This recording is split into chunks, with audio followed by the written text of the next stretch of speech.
Phantom.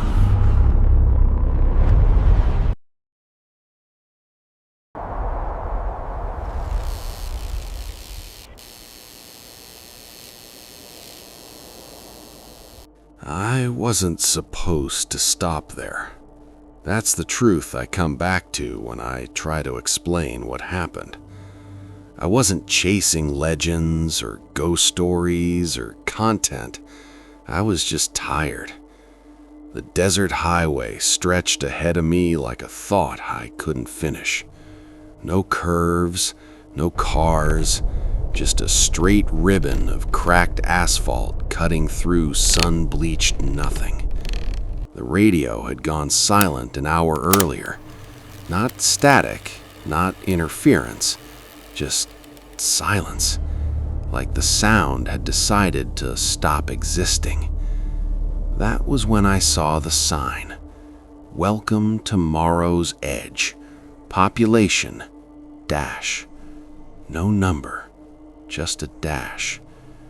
I remember laughing, a dry sound. I told myself the paint must have peeled off. Towns out here faded all the time, but my foot eased off the gas anyway. I don't remember deciding to turn. I remember already doing it. The road into town felt wrong.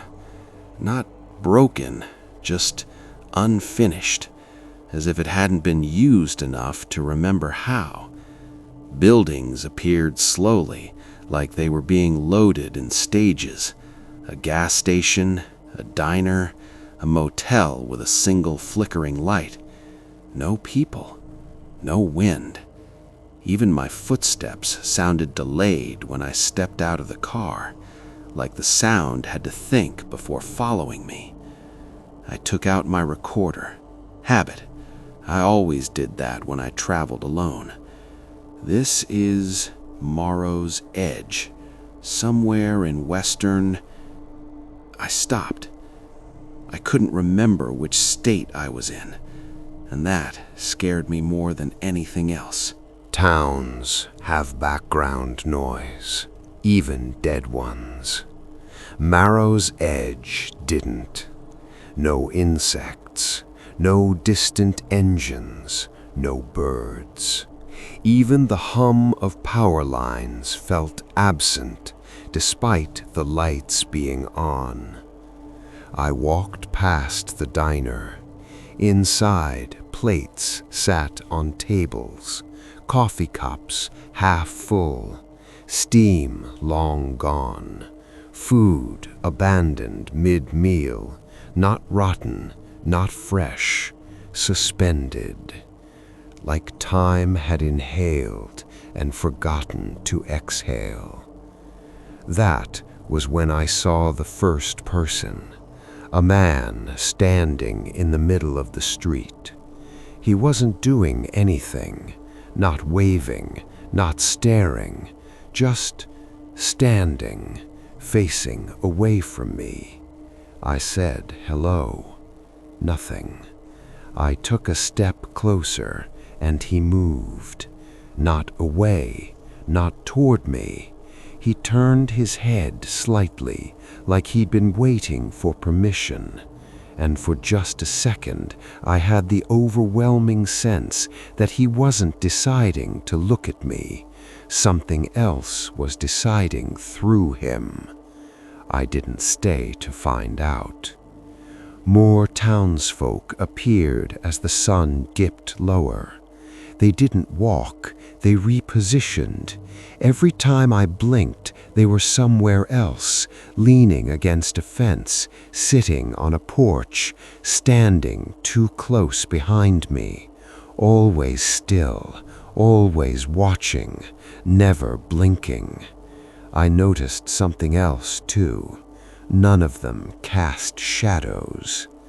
I recorded everything. My voice was calm, trained calm, but my hands shook. When I played it back, there was something under my voice, a faint, layered whisper, repeating words half a second after I said them. Not echo, practice. That night in the motel, I dreamed I was the town. I felt streets stretch, buildings settle, and deep beneath everything, something massive shifted, like a sleeper turning in its sleep. When I woke, my recorder was playing. I hadn't pressed record. The voice on the tape was mine, but older, slower, and it knew things I hadn't said yet. It described streets I hadn't walked, events I hadn't witnessed. It ended with a sentence that made my blood go cold. If you're hearing this, you've already stayed too long. I tried to leave. The highway out of Marrow's edge didn't go anywhere. No matter how long I drove, the town reappeared in my rearview mirror, closer each time, like it was catching up. That was when I realized something unbearable. The town wasn't trapping me, it was learning me. I followed a sound at dawn, a low vibration felt more than heard. It led me beneath the old church. There was a door that shouldn't exist. Under the town, space opened up. Not a cavern, not a tunnel, but a negative shape, like something had been removed from reality and left an outline behind. Faces drifted in its surface. Every face was someone from the town, and every face was also me. I understood then, Marrow's edge wasn't a place, it was a process. Sleep stopped working. When I closed my eyes, I could feel the town watching from inside my skull. The people began mimicking me, standing how I stood, tilting their heads when I did. My reflection in windows lagged behind. Sometimes it smiled when I didn't.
I've driven a lot of empty roads in my life. You start to recognize the difference between empty and absence.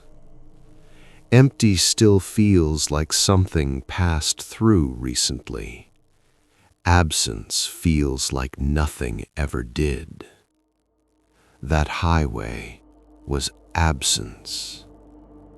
The desert stretched out on both sides of the car like a bleached rib cage. No hills, no rocks worth naming, just flat, pale land that looked scraped clean by something enormous. The sun hovered low, but it didn't feel like evening. It felt stalled, like the day had been paused mid-sentence. I checked my phone again. No signal, no GPS. The clock blinked and reset itself to 12 o'clock. That should have bothered me more than it did. At the time, it felt reasonable, like the desert had its own rules and I was just a visitor who didn't understand them yet. That was when the radio cut out. Not static, not fading, just gone. I turned the dial back and forth, AM, FM, nothing.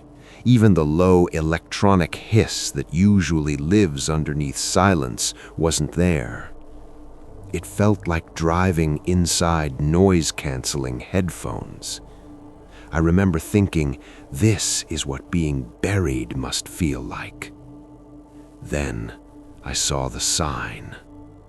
It didn't rise out of the distance the way signs usually do. It was just suddenly there, on the right side of the road, leaning slightly, like it was tired. Welcome to Marrow's Edge. The paint was cracked, sun-eaten. The wood beneath looked old enough to remember horses instead of cars. Underneath, where the population number should have been, there was only a long horizontal dash. Not scratched out, not removed, intentionally blank. I slowed down without realizing I was doing it. There was a turnoff just past the sign, no street name, just asphalt cutting away from the highway, narrower, darker, like it absorbed light instead of reflecting it. I told myself I'd drive past it. I didn't. The second my tires crossed onto that road, the air changed. Not temperature, pressure, like the world leaned in slightly. In the rear-view mirror, the highway was already farther away than it should have been. I didn't turn around.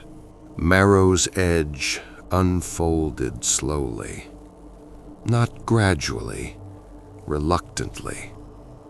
Buildings appeared one at a time, spaced too far apart, like someone had laid out a town from memory and forgotten how dense things were supposed to be.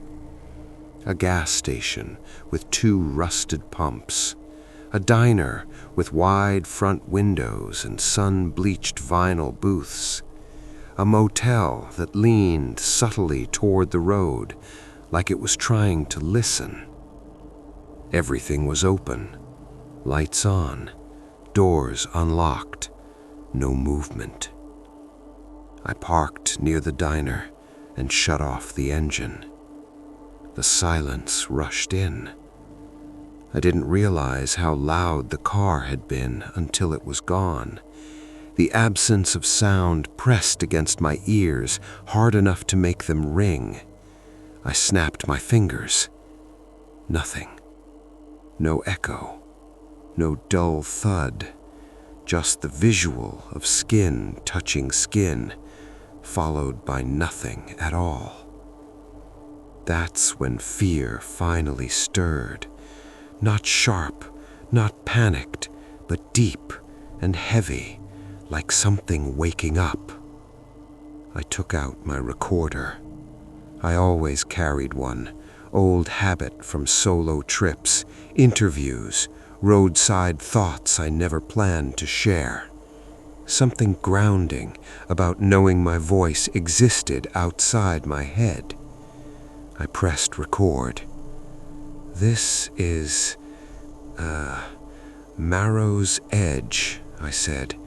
"Somewhere off highway." I stopped. I couldn't remember the highway number. I tried to picture the map in my head, the route I'd planned, and found nothing. Not blank, missing, like a page torn out. I swallowed and kept walking. Inside the diner, plates sat half-finished, a fork frozen mid-tilt in a bowl of soup that had gone cold without ever forming a skin. Coffee cups still half full, the liquid dark and perfectly still. No smell, no rot, no warmth, no sense of time passing at all. It felt staged, like a movie set abandoned seconds before the cameras rolled. I stepped behind the counter. The bell didn't ring when I touched it. Behind me, the door creaked. I turned. That was when I saw him. He stood just inside the doorway, a man in his late 40s, maybe 50s, sun-leathered skin, work boots thick with dust, a denim jacket that looked worn into his shape over decades. He wasn't looking at me. He was looking past me, at something deeper inside the diner, like it was waiting for it to do something. "Hey," I said. My voice sounded wrong in the room, too loud, too sharp. He didn't react. I took a step closer. That's when he moved. Not walking, not flinching. He simply changed position. 1 second he was facing away. The next, his head had rotated just enough for me to see one eye. It was open far too wide. Not scared, not angry. Focused, like a microscope slide. I felt the sudden, undeniable urge to apologize, not for speaking, but for existing in the wrong place. "I'm just passing through," I said. The eye blinked once. Then he turned fully toward me. No expression, no tension in his face. His body posture didn't align with his gaze, like the two had been assembled separately. Behind him, outside the diner, I noticed something worse. There were more of them. A woman standing across the street, hands folded. A man leaning against a mailbox that didn't bend under his weight.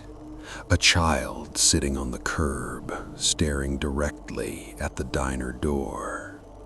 None of them moved. Not until I blinked. When my eyes opened again, they were closer. I don't remember leaving the diner. I remember being in the motel room. The door was locked, the curtains drawn, the light buzzed overhead, flickering like it couldn't decide whether illumination was still allowed. My recorder sat on the bed beside me. It was playing. I hadn't pressed play. The voice that came out was mine, but it wasn't saying what I remembered recording. "You'll notice they don't breathe," the voice said calmly. "Not unless you remind them." My mouth went dry.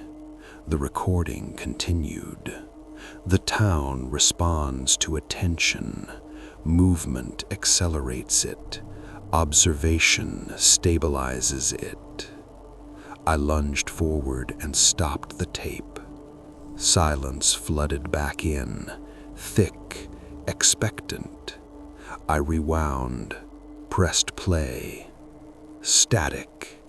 Then another voice emerged beneath the hiss, layered under my own, quieter, slower, older. It spoke my name, perfectly. I dropped the recorder like it burned.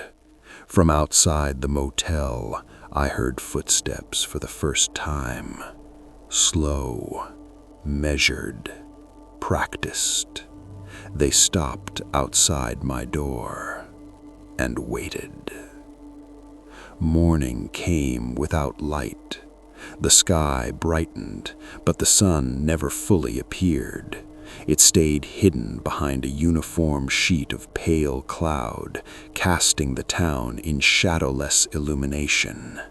The people were everywhere now, standing on porches, sitting in parked cars, facing walls, all of them oriented slightly wrong, like mannequins rotated a few degrees off reality.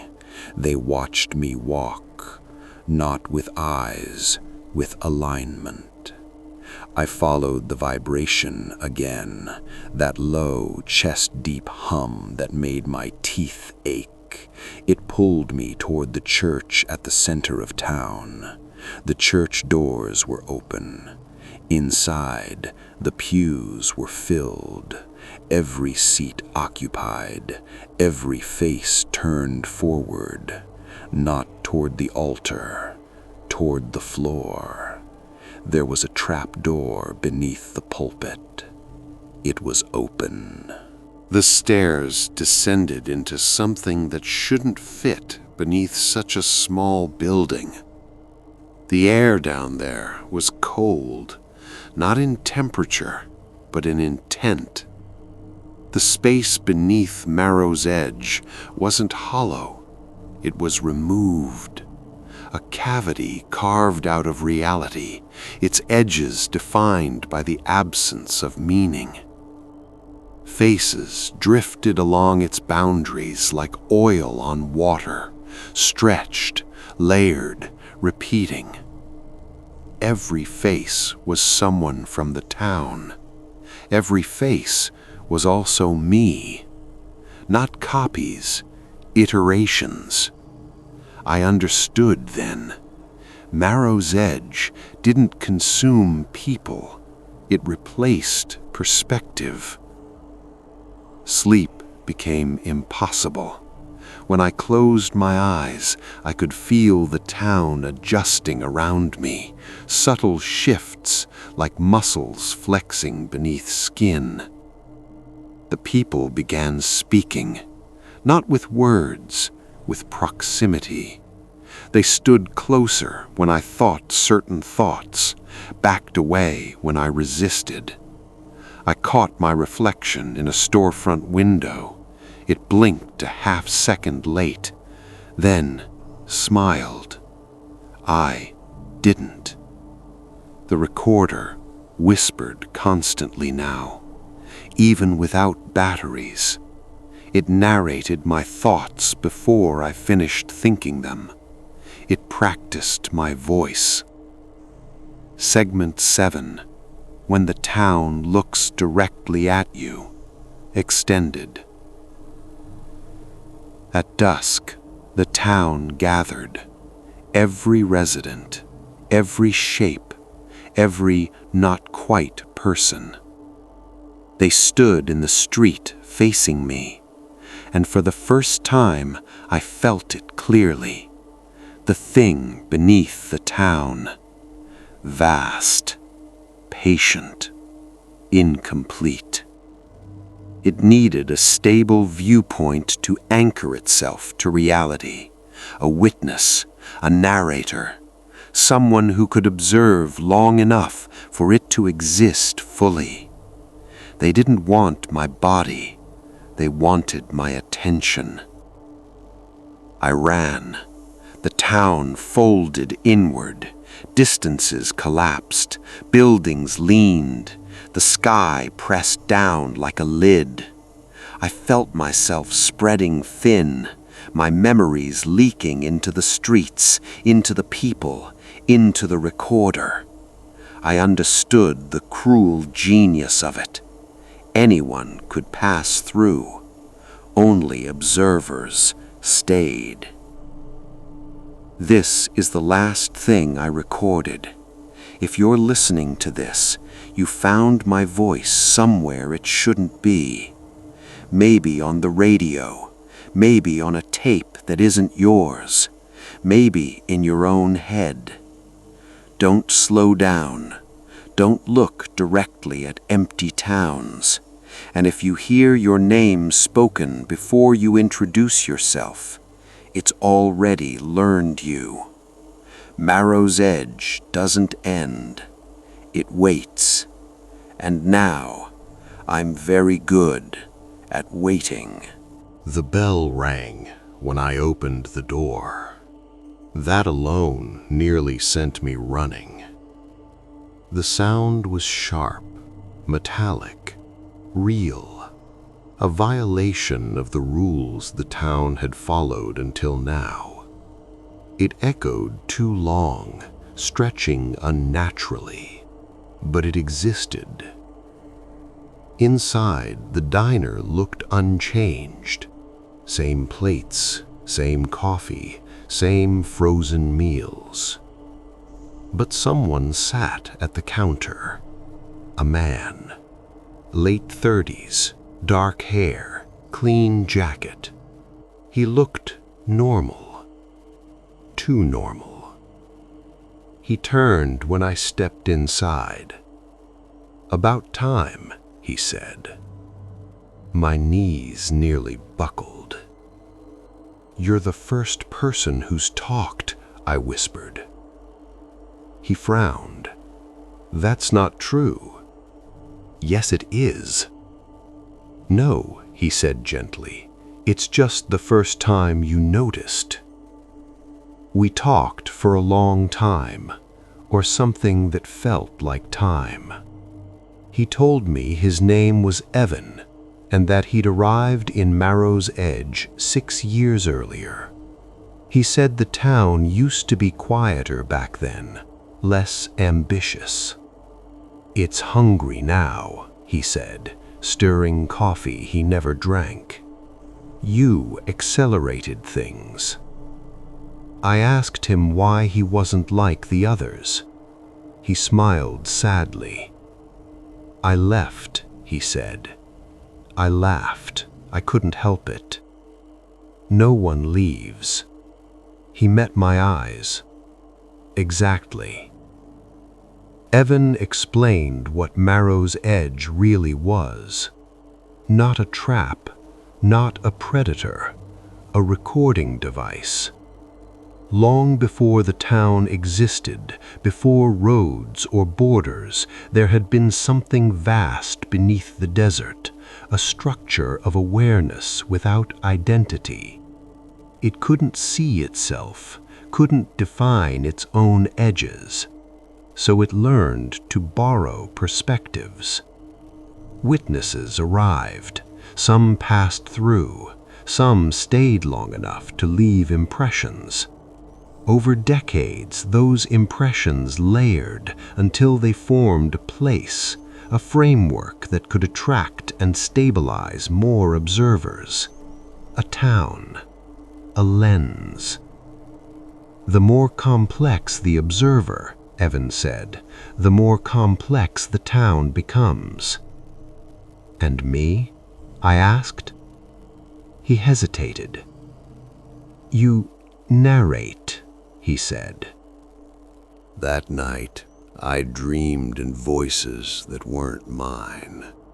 Fragments of lives layered together.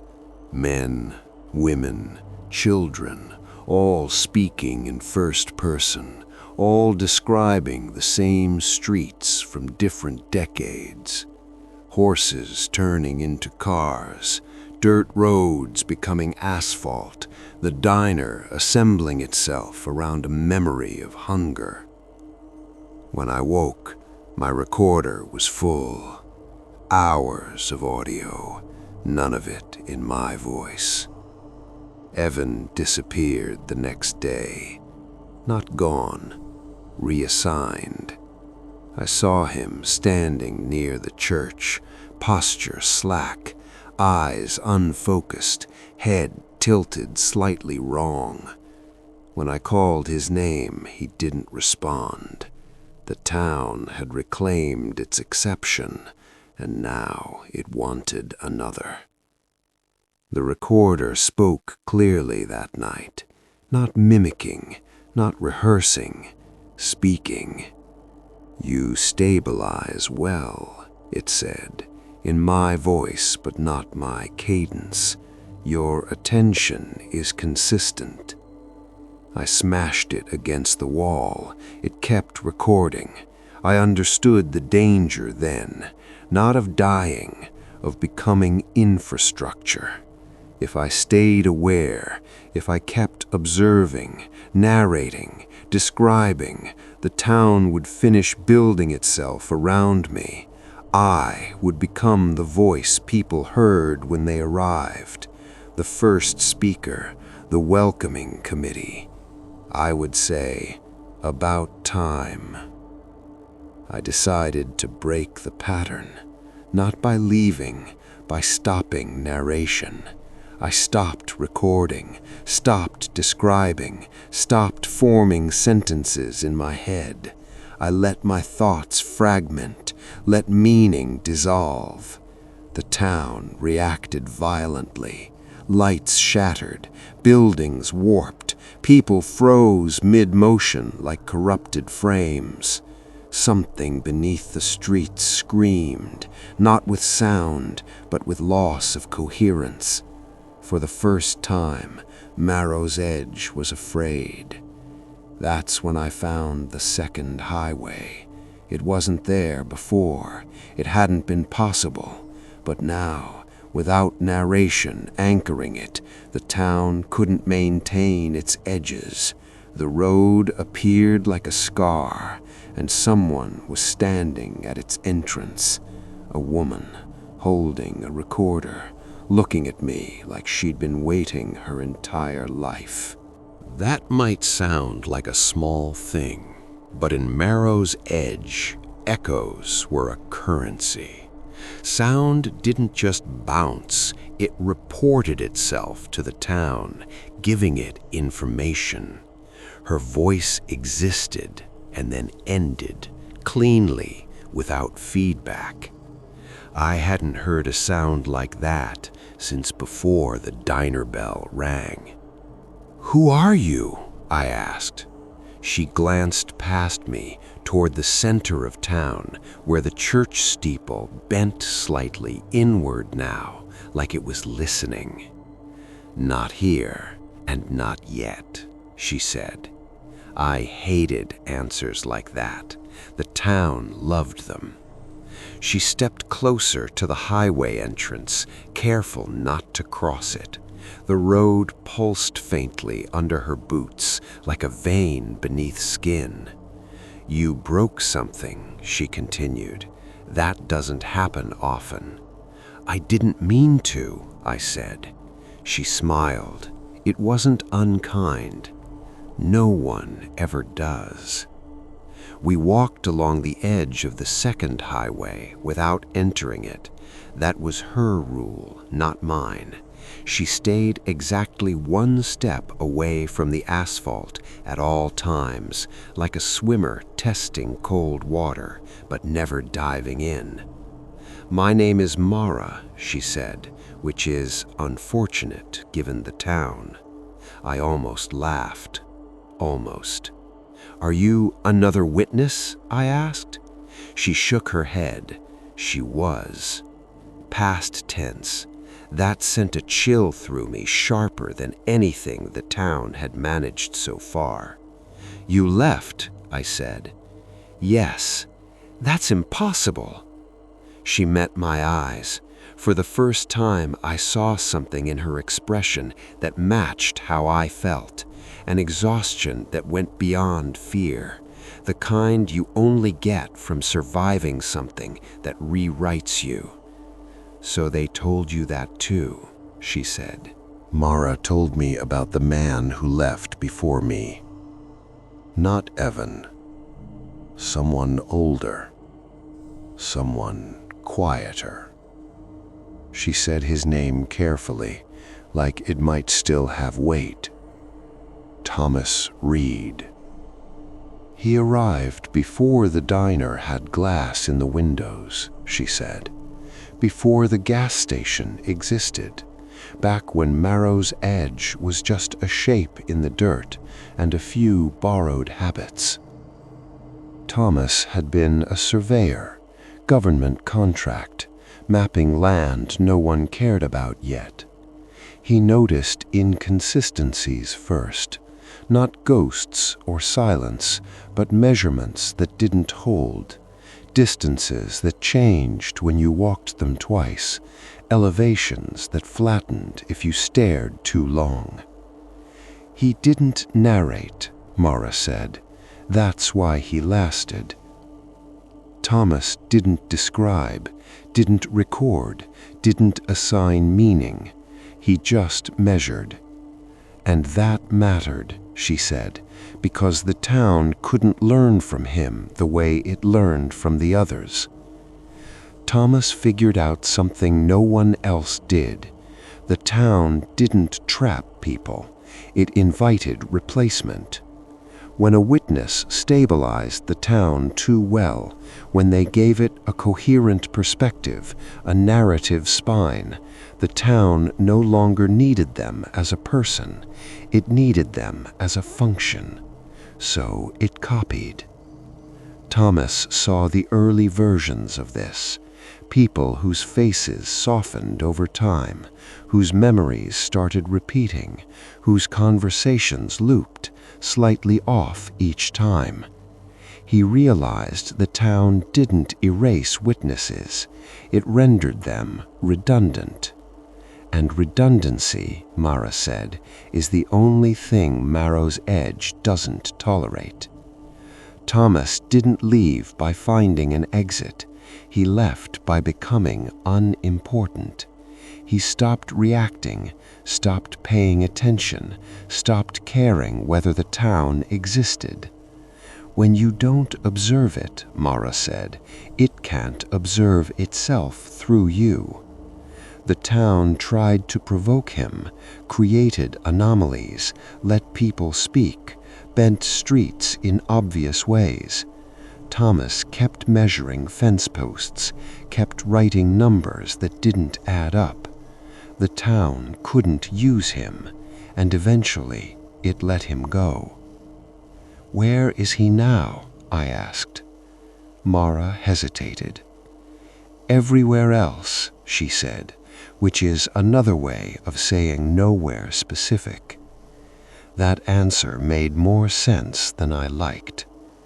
Behind us, something shifted. The town was recovering. I felt it pulling itself back together, correcting distortions, smoothing fractures. The people resumed subtle motion. Heads straightened. Shadows began to reappear, faint but present. The church bell rang once. Not loud, not soft, accurate. The town had noticed our conversation. You can't stay on the edge forever, Mara said quietly. It'll decide for you.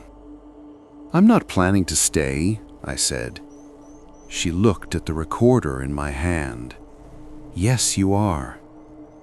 I hadn't realized I was holding it again. The plastic felt warm, comforting, dangerous.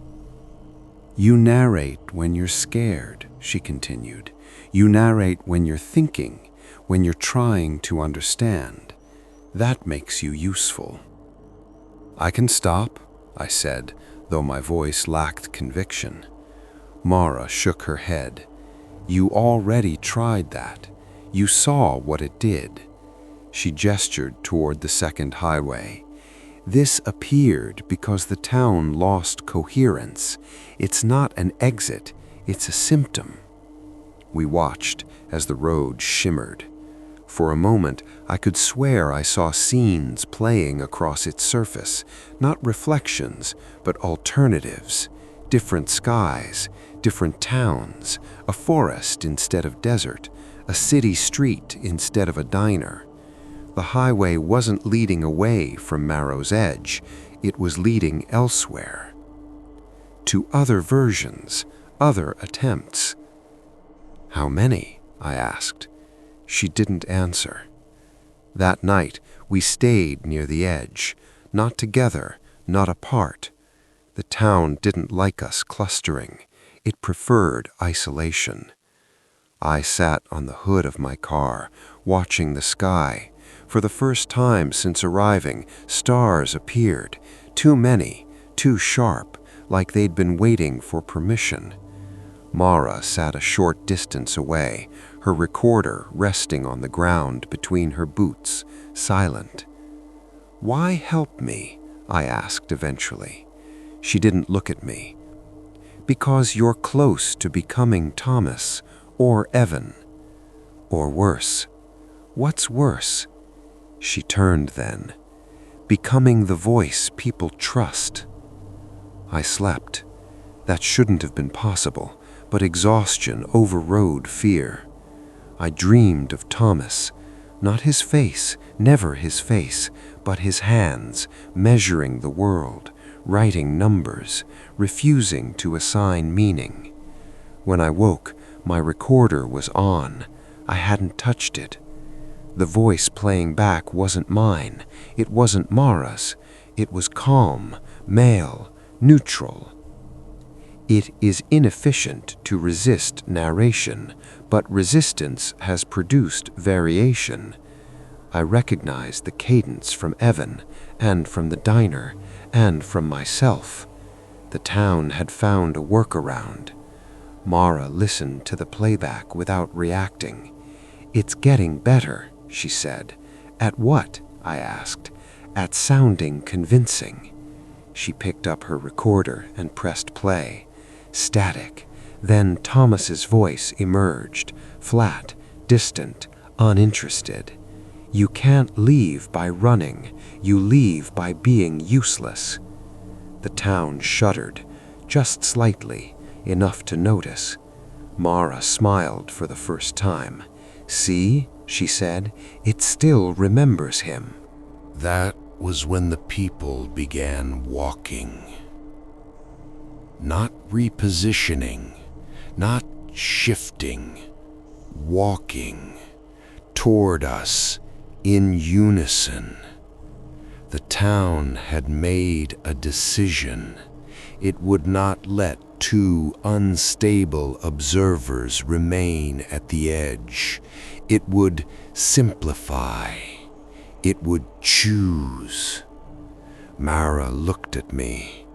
"You need to decide," she said, "now." "Decide what?"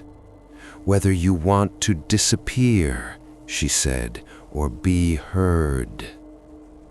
The recorder grew warm in my hand. The highway pulsed. The town leaned in. And somewhere beneath us, something vast waited to learn what I would do next.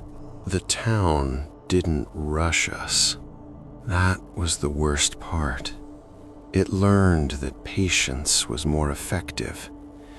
The people walked toward the edge of the second highway at a pace so ordinary it felt obscene. No urgency, no menace, just inevitability, like gravity remembering it had a job to do. Mara didn't move. We stood there while Marrow's edge corrected itself around us, geometry smoothing, shadows knitting back into place, the sky regaining a believable distance. The town didn't need to panic anymore.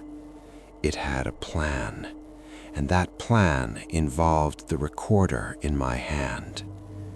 "You feel it, don't you?" Mara said quietly.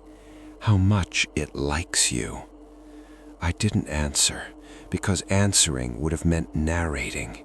Even thinking in sentences felt dangerous now. The town listened for structure, for coherence, for the shape of a mind it could map itself onto. Instead, I nodded. The recorder pulsed, warm, steady, like it was alive. The people were closer now, close enough that I could see details I hadn't before. The fine cracks at the corners of their mouths, the way their pupils didn't quite center, the subtle sameness beneath their differences, like copies degraded by time.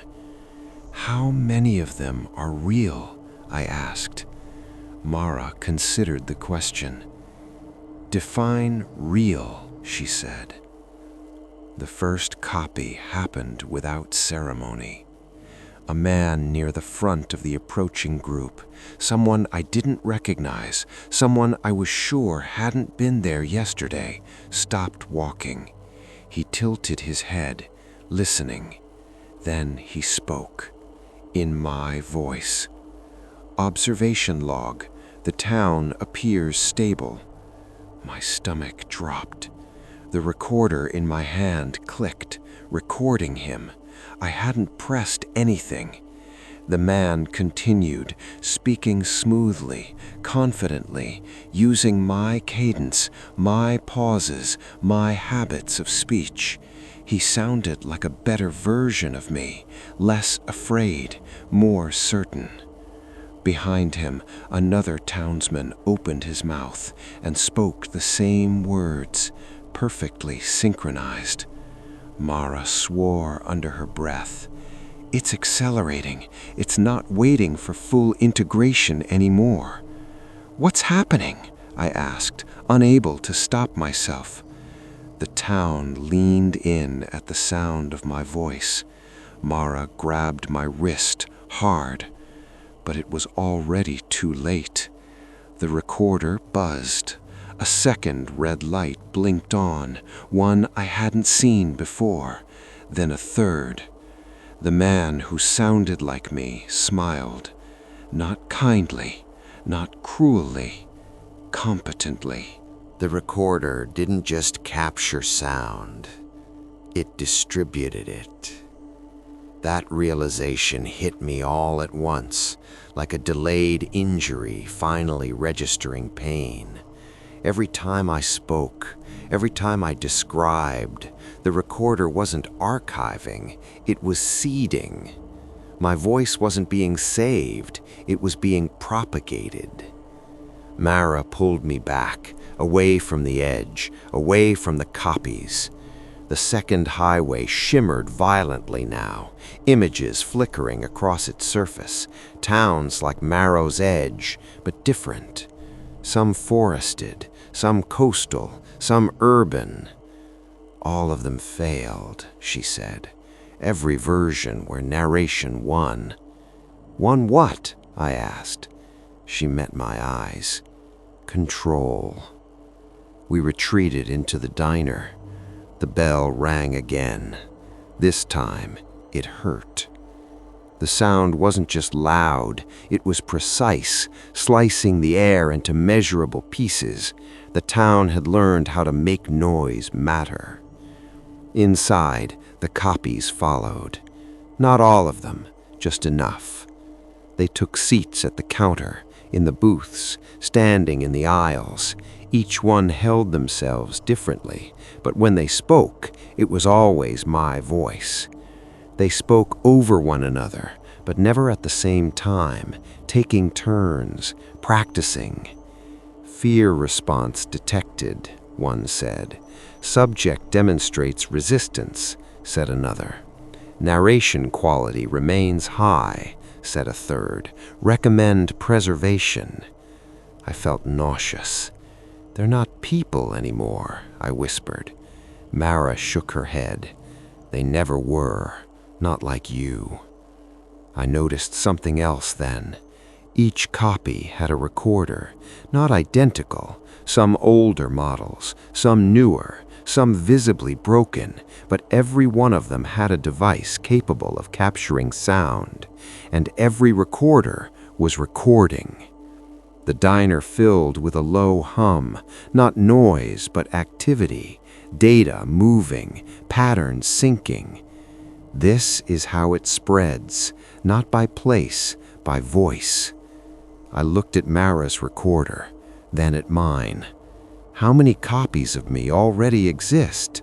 I asked. She didn't answer, which was answer enough. The town tried something new. One of the copies stood and walked toward me. Up close, I could see the seams, how the skin didn't quite stretch right over the skull, how the eyes reflected light differently, like they were slightly out of phase with reality. He stopped an arm's length away.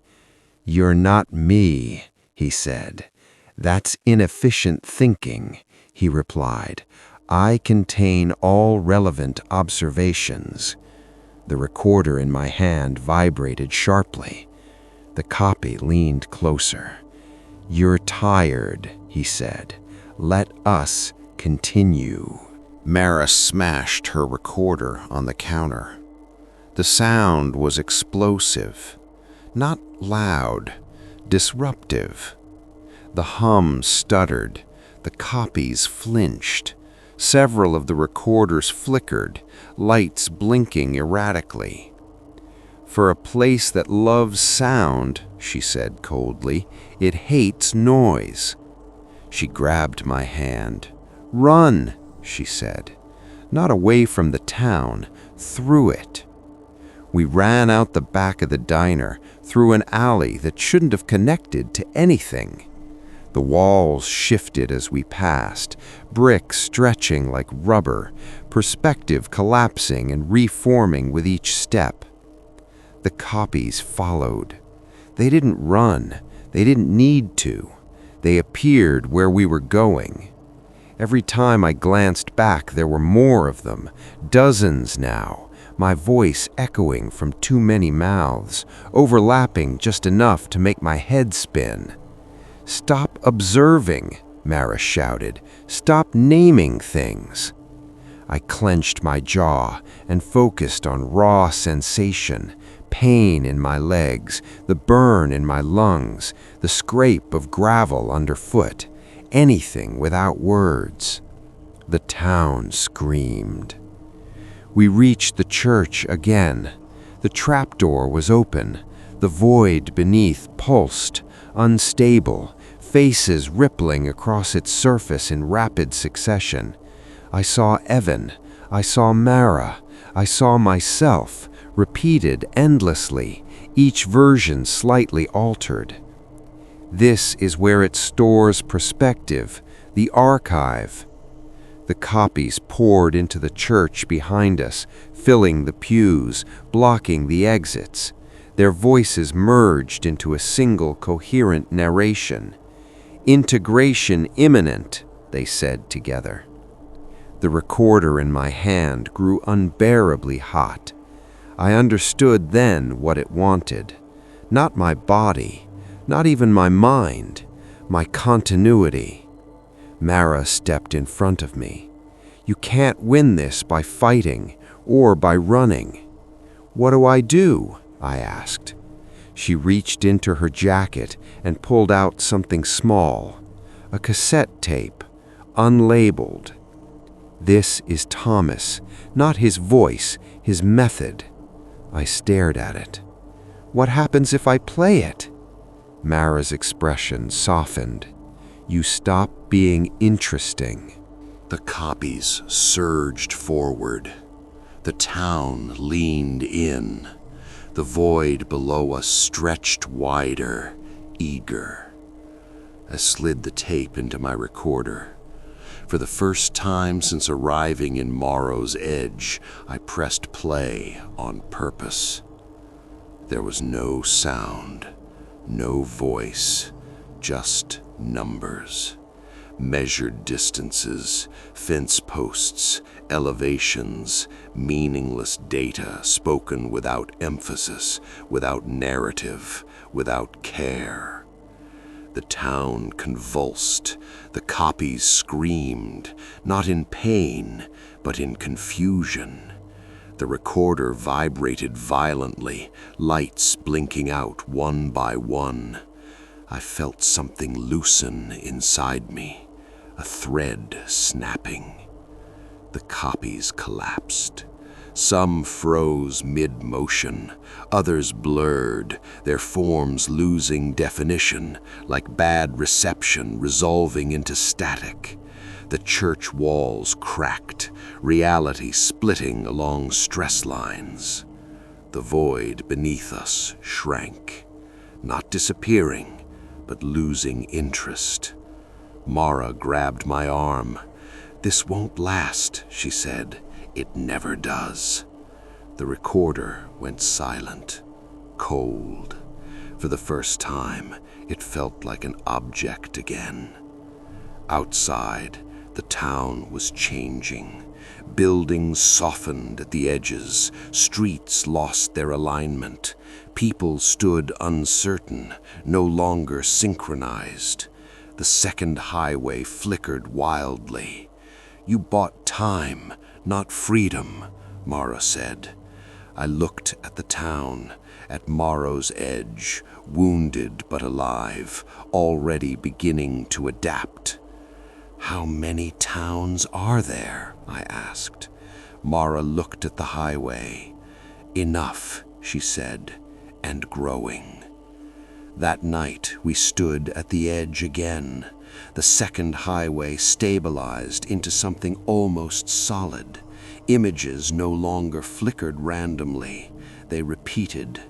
Certain towns, certain roads, certain voices.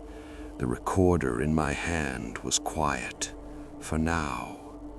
"You understand what you are now," Mara said. I nodded. "Not a witness," I said. "Not yet." She smiled faintly.